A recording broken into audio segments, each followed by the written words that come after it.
when the Second Temple was destroyed in 70 CE. It could have been the end of Judaism, but it wasn't. The early rabbis engaged in this magnificent project of strengthening existing forms of Judaism, as well as rebuilding and building new forms of Judaism. We call this the Rabbinic Revolution. And out of this period came much of our rabbinic writings, like the Mishnah and the Talmud and the Midrash. Midrash being that genre of rabbinic literature that reads like fan fiction of the Bible. Also, what emerged out of this thinking was Judaism's continued engagement with the question of conversion. And that is what we are going to explore today.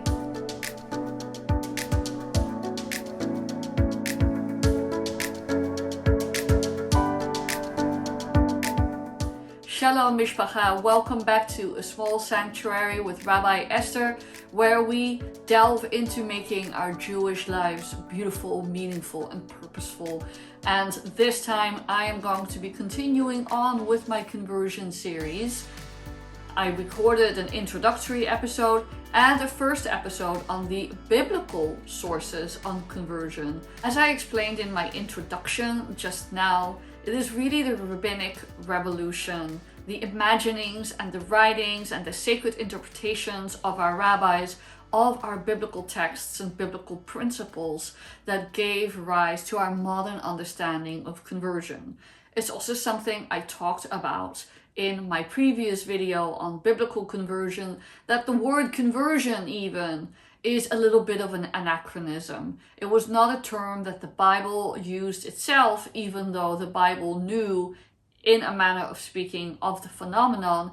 It was the rabbis who really devised this concept of a Gentile or a non-Jew going through a ritual process to become a Jew and becoming a full member of that community. So that is what we are going to talk about today.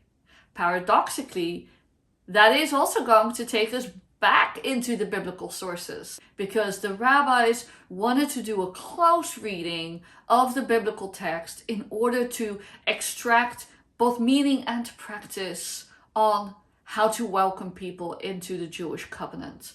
So we're going to go back and forth between the biblical texts and the rabbinic texts, and how the rabbinic imagination interprets the biblical texts, and go on our learning journey together. So pour yourself a nice cup of tea. This might be a long and a complicated one.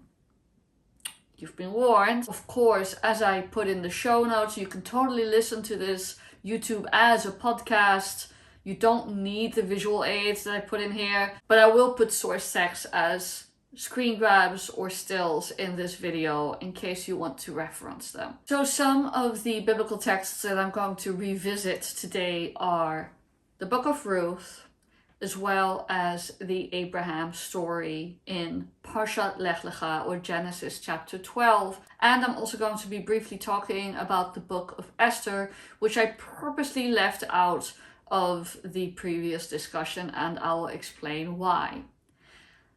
It would seem intuitive to start with Abraham, and I will get to Abraham, but I just want to do a little bit of myth busting first with the book of Ruth. So Ruth, in the book of Ruth, is the paradigmatic convert. But the rabbis don't just stop there. They also want to derive halakha, or Jewish law, from the procedures she underwent in order to convert to Judaism, to put it anachronistically. And this actually has led to a lot of myth-making and misunderstanding that impacts spiritual seekers to this day. So it's a really important little myth-busting exercise. Now, raise your hand or leave a comment if you have heard that the convert needs to be turned away 3 times. It's certainly something I hear a lot in my rabbinic practice. Rabbi, am I allowed to come to synagogue? Are you willing to meet with me?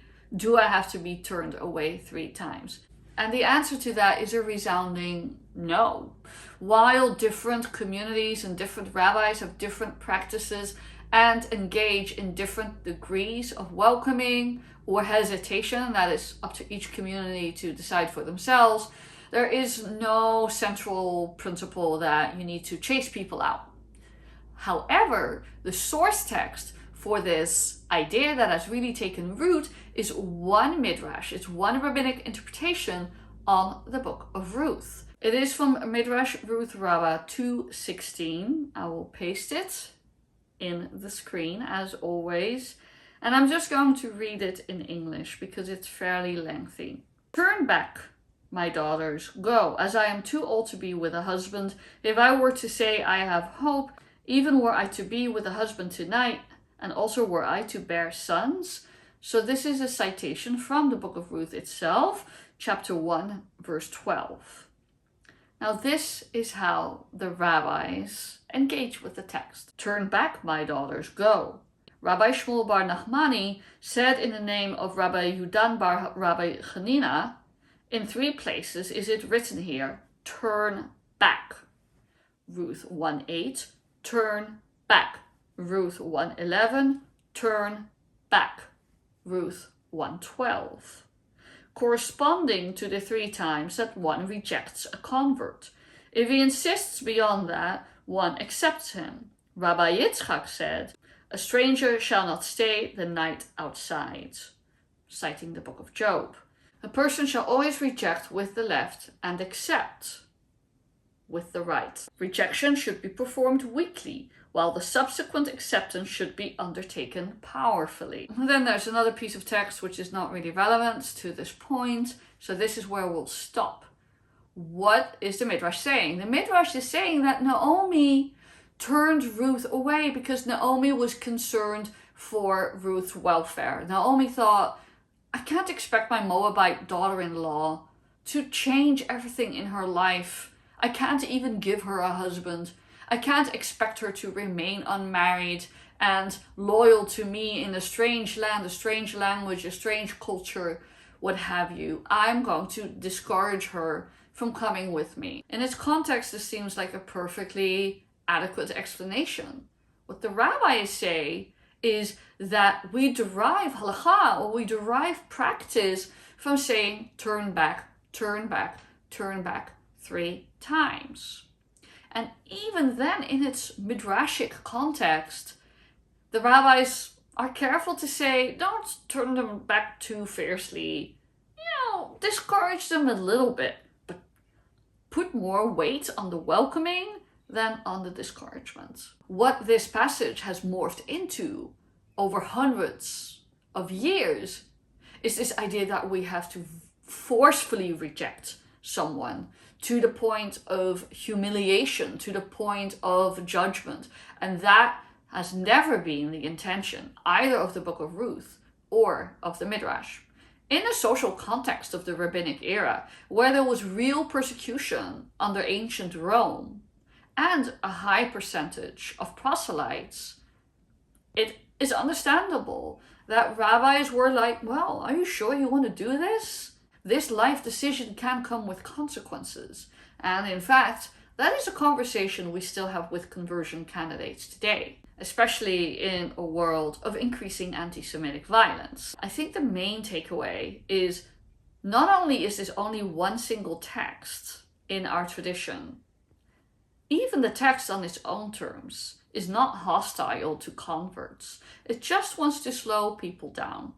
And as I often explain to my conversion candidates, conversion to Judaism is a slow burn, not a quick fix. But that does not need to contradict openness, welcoming, and embrace. A lot of rabbis today do not keep this practice at all anymore. Some rabbis interpret this creatively, which I kind of like. This is what some rabbis will say. I'm going to ask you 3 times whether you are sure of your decision, whether you can really ascertain that this is what you want to do. And in that light, I think it can be a benign practice of encouraging discernment and consent in the spiritual seeker. However, it continues to be interesting how this myth of rejecting the convert 3 times has really mutated in the perceptions of those who approach us for conversion, and in the perceptions of many Jews inside our community who think that even though it might be their personal inclination to be welcoming, we have to somehow not be welcoming. So I just wanted to address that and put it to bed. This next text is a very brief line from the book of Esther, and I want to provide a caveat.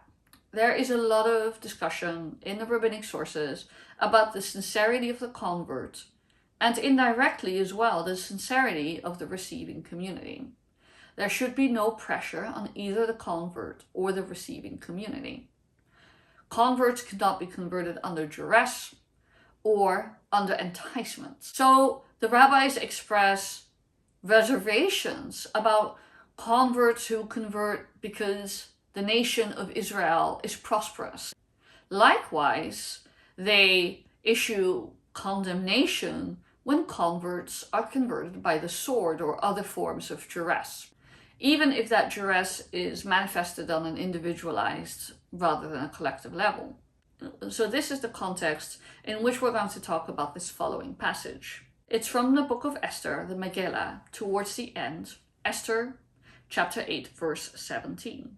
ובכל מדינה ומדינה ובכל עיר ועיר מקום אשר דבר המלך ודתו מגיע שמחה וששון ליהודים משתה ויום טוב ורבים מעמי הארץ מתייהדים כי נפל פחד היהודים עליהם.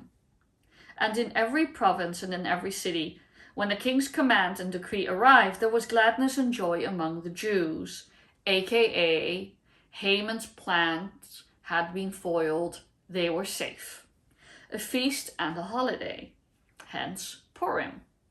And many of the people of the land professed to be Jews, for the fear of the Jews had fallen upon them. Now, over the years, I've seen many debates about this, and I think the debates, well, I think they're interesting. I have heard a lot of people say that this idea of the Amei Haaretz, the people of the land, mit Yahadim, were professing to be Jews, as this translation gives it. Some people say, well, they were just pretending to be Jews, or they were claiming to be Jews in order to fly under the radar and not be killed in the aftermath of the Megillah. However, that is not where our tradition takes it. Rashi, the very famous medieval commentator, said, mit Yahadim, he takes that word, mit Yahadim, profess to be Jews or Judaize, mit Gayarim, they converted. So this raises an ugly and important question, which is, did Jews ever force people to convert? We certainly have an image of ourselves that that's not a thing. We don't even really proselytize. So, kal v'chomer, all the more so, we don't force conversion. But is that historically true? Well, it depends who you ask. And we're going to talk a little bit about that later with the Hasmoneans and Yochanan Hyrcanos, one of the Hasmonean kings who subjected and Judaized the Idureans and the Idumeans, who were neighboring tribes in ancient Israel. Certainly, there are sources that argue that they were, in fact, forcibly converted by the sword. So it has been known to happen, although thankfully very rarely, and it is something that should be roundly condemned in our tradition. But this is also where Rashi seems to interpret the Megillah, maybe on the basis of his awareness of the Hasmonean story, which is set in a different time, a different place, and a different context. I actually think that this debate, whether these people were professing to be Jews or actually became full converts, is a little bit academic. And I'll tell you why. If you feel coerced to pretend to be Jewish, or you feel coerced to actually become Jewish, they both come from a position of oppression and coercion. Does it really make a difference? If we flip the idea and look at the Nuevo Cristianos of Catholic Spain after the Reconquista, the reconquering of Spain in 1492, well, some of these Nuevos Cristianos, these new Christians who were converted Jews out of Judaism into Christianity only did it from a place of pretense and subterfuge, merely to survive, because it was either conversion, expulsion, or death. Some might have embraced their new religion more sincerely. We won't really know. But in the end, is there really that much of a difference if someone feels coerced to maintain their own safety by adopting a practice and a tradition that's not their own? I mean, this is exactly what people critique in organized religion. People converting each other by the sword, or coercing each other through coercive theological frameworks that, although not physically violent, are theologically violent, like you're going to burn in hell if you don't accept my version of the truth. I just want to know that when we Jews think we haven't done that, the reality historically is always more complicated. And at the same time, it is also true that we have often been victim rather than perpetrator of other people's aggressive, coercive, and violent proselytizing. Still, it's an interesting text, and I just wanted to bring this to you to showcase the diversity of our sources. See, I should have said at the beginning that this podcast is called Conversion in Rabbinic Sources, the Good, the Bad, and the Ugly. But for now, we're going to go back to the good. And we're going to look at another Midrash, Midrash Bereshit Rabbah, from the book of Genesis, which recasts Abraham and Sarah as emissaries, avant la lettre. It tries to answer the question of where did all these new Hebrews come from. I talked a little bit about this in the biblical sources on conversion video, but now we're going to do the deep dive into this source. Our core text is from Genesis 12:5. Abram took Sarai his wife and Lot son of his brother and all their property that they had acquired and the people that they had made in Haran. They departed to go to the land of Canaan, and they came to the land of Canaan. Simple. What's going on? They are packing up their family, their retinue, their belongings, and they're moving west as God has called them to do.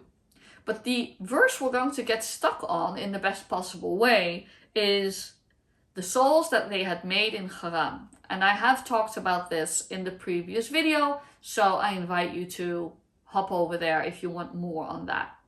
This, however, is what the rabbis do with it. And the people that they had made in Haran, Rabbi Elazar Bar Zimra said, if all the inhabitants of the world were to assemble to create even a single gnat, they would be unable to inject a soul into it. And yet you say the people that they had made? The explanation is that this refers to the proselytes that they converted. If so, it should have said that they converted. Why? That they made. It is to teach you that anyone who draws an idol worshipper near and converts him, it is as though he had created him. Let it then say that he made. Rav Huna said, Abraham converted the men and Sarah converted the women. So this is a little bit of a technical discussion on the difference between the word created and made and what is a soul and who gets to imbue a soul. Like, how powerful of an act is it to create a new Jew, to take someone to the mikveh and watch their soul being reborn? And for those of us who have been privileged to witness that, it is really quite awesome. However, the underlying discourse of this passage is that Abraham and Sarah were a team in welcoming people into their community, and this was absolutely seen as a net boon. And not only that, but they were equal partners in doing that. This goes against the ancient Israelite historical assumption that Israelite men would just marry non-Israelite women, and by default those non-Israelite women would get integrated into the body politic. Which isn't untrue necessarily historically, but here we have a balancing out of the genders. Abraham converted the men and Sarah converted the women. And this is how they built their first community, and they went to great lengths to do that, which we would now define as missionary activity. And there are actually some fairly high-level academic analyses written on the rabbinic image of Abraham as a missionary, and I will make sure to link that source down below. Apart from the positive, there are also negative sources in our tradition on conversion. I want to be clear that those sources are a tiny minority, but they exist, and we preserve minority opinions in order to learn from them. Obviously, these are not sources that we follow today, or if we do, it's actually a huge ethical breach. These are not sources for us to be inspired by. These are sources for us to critically assess and reject. But I do think that these sources are illustrative for certain attitudes and certain struggles that people can encounter even today in the sphere of conversion. So this source is from the Talmud, from Yevamot 109b, and it talks about which categories of people provoke evil. Evil after evil will befall those who accept converts, and shall Tzion guarantors, and one who confounds himself in matters of halakha. The Gemara clarifies, evil will befall those who accept converts. This is in accordance with the opinion of Rabbi Chelbo. As Rabbi Chelbo says, converts are difficult for the Jewish people like a leprous sore on the skin. Now, Rabbi Chelbo is an interesting character, and you can actually look him up in the who's who of the Talmud, and I don't think he had a very happy life. And I tend to think of him as a big old grump. But he basically said that converts were like a scab on the skin. Kashim gerim leYisrael, he said. Converts are hard. Kesapachat ba'or, like a scab on the skin. And so there are many interpretations about why Rabbi Chelbo said this and what he meant by that. And he keeps on coming back. He appears about 6 times throughout the Talmud with this insistence. Some sources interpret this as that converts, like a scab on the skin, never quite integrate. They never become quite part of the Jewish people. They always retain some ancestral distinctiveness or cultural distinctiveness. Others say that they are just difficult to deal with. Maybe they are demanding. Maybe they have other or different needs. And there's another explanation that Rashi and the Tosafot in later sources talk about, which is kind of interesting. Why does Rabbi Chelbo say this? Because converts are so serious about their Judaism and so pious that they actually show everyone else up short. So it's kind of a reverse argument that converts being so virtuous and dedicated to Judaism will actually shine kind of a negative light on those who might not be so dedicated in their Jewish practice. Well, I think it's a little bit of a stretch to read Rabbi Chelbo's comments in that light, but I do appreciate what the later rabbis are trying to do with this text, which is say, this is more about us than it is about them.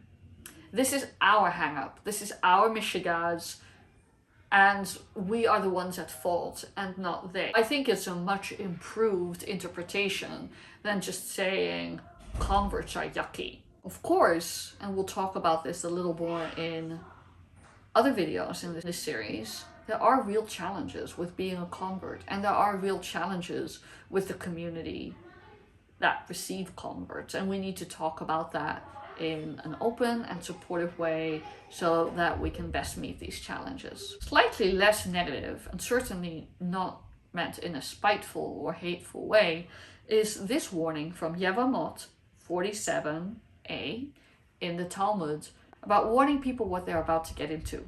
And this harkens back to what we started this video with, which is the book of Ruth and the challenges and discouraging people because it could be harmful for them.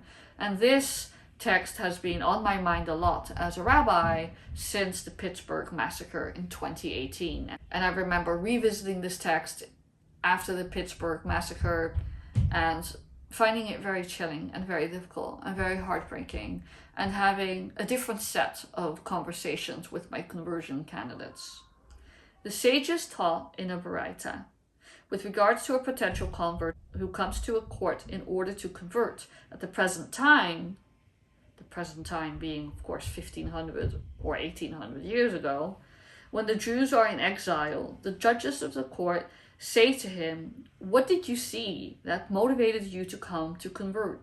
Don't you know that the Jewish people at the present time are anguished, suppressed, despised, and harassed, and hardships are frequently visited upon them?"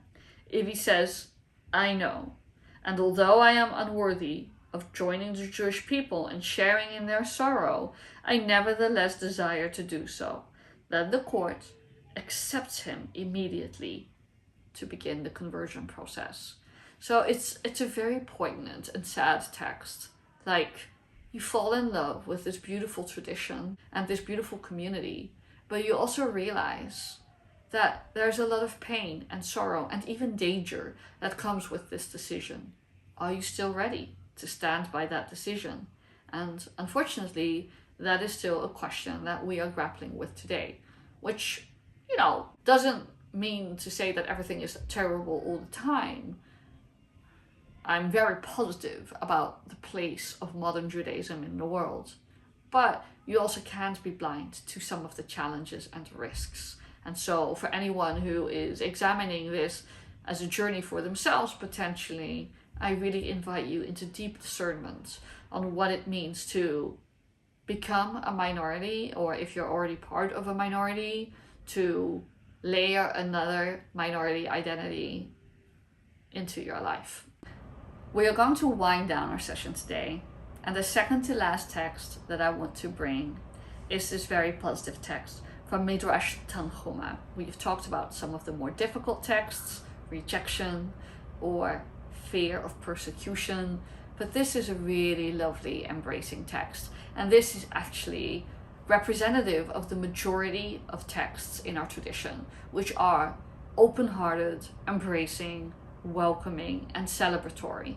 So I really want you to keep that in mind, that just because we have tackled some of these more difficult texts doesn't mean that all texts, or even a majority of these texts, are difficult.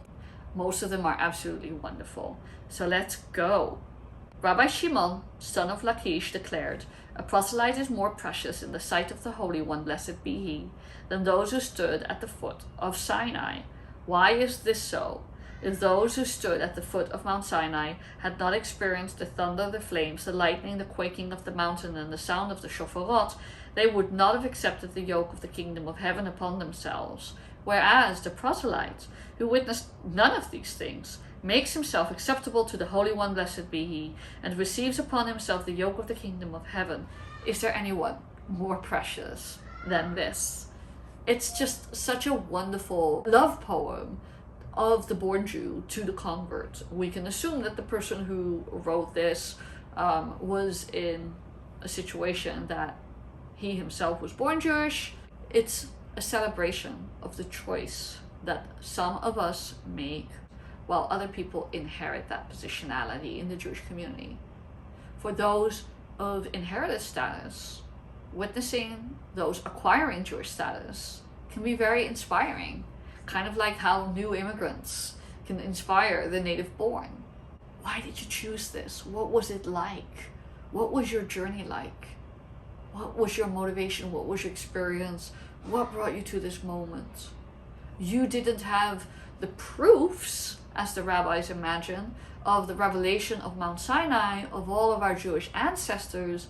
You came to this on your own accord, and that is seen as really praiseworthy and really positive.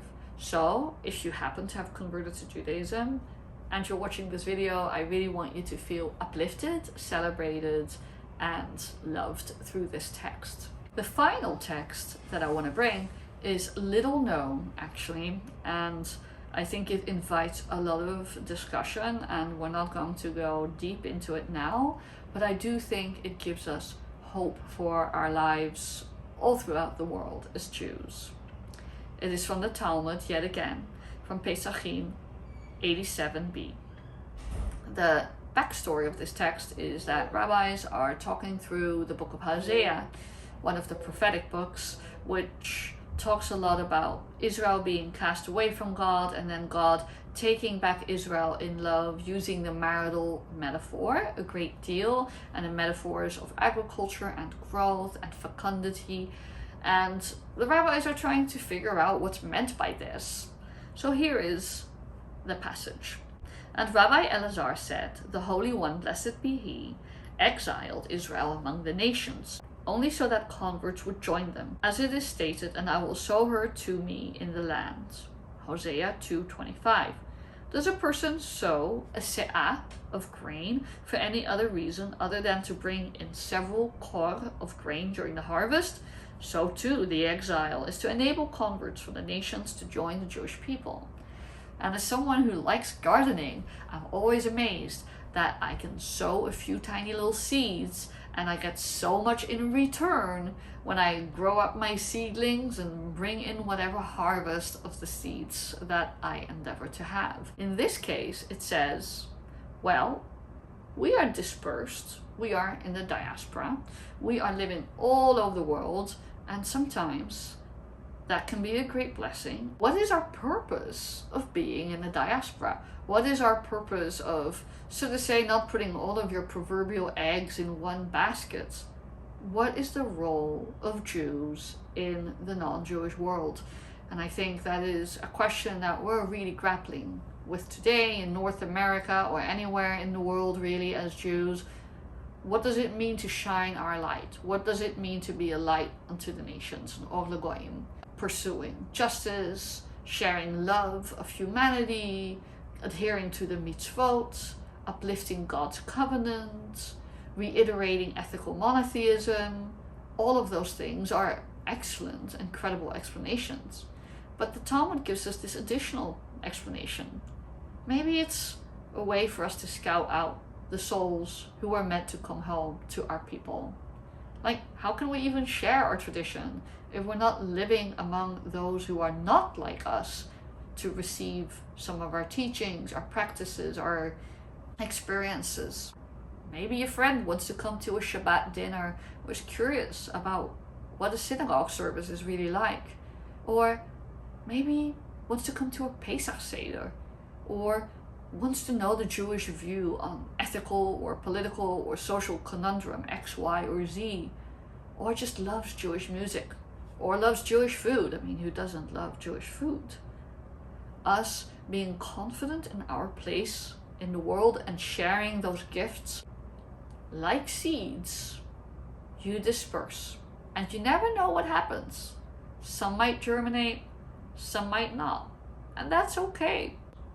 But if you're Jewish, think about the many blessings that you have brought both to the Jews in your life and the non-Jews in your life, and how inspiring it is to share the aspects of your Jewishness that bring you joy, purpose, and meaning. So this was a very brief survey of a very vast Midrashic, Talmudic tradition. I have not got in a lot of sources, obviously. That would take me 10 videos. But I did want to touch on some of the key themes and the key concerns in rabbinic literature on conversion, the good, the bad, and the ugly. Some of these sources were difficult to hear. Others were maybe surprising, and others were affirming and embracing. Of course, it is up to us which thread we want to follow in the tradition, that we want to be a community of embrace, love, acceptance, nurturing, respect, consent, and genuine discernment in what is right, both for the seeker and the community. What is next? The next episode I'm going to talk about, well, what happens after the age of the Talmud?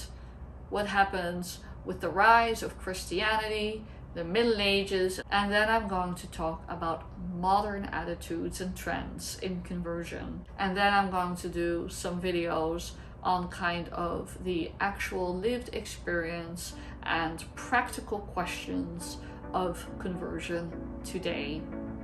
I hope you enjoyed this episode.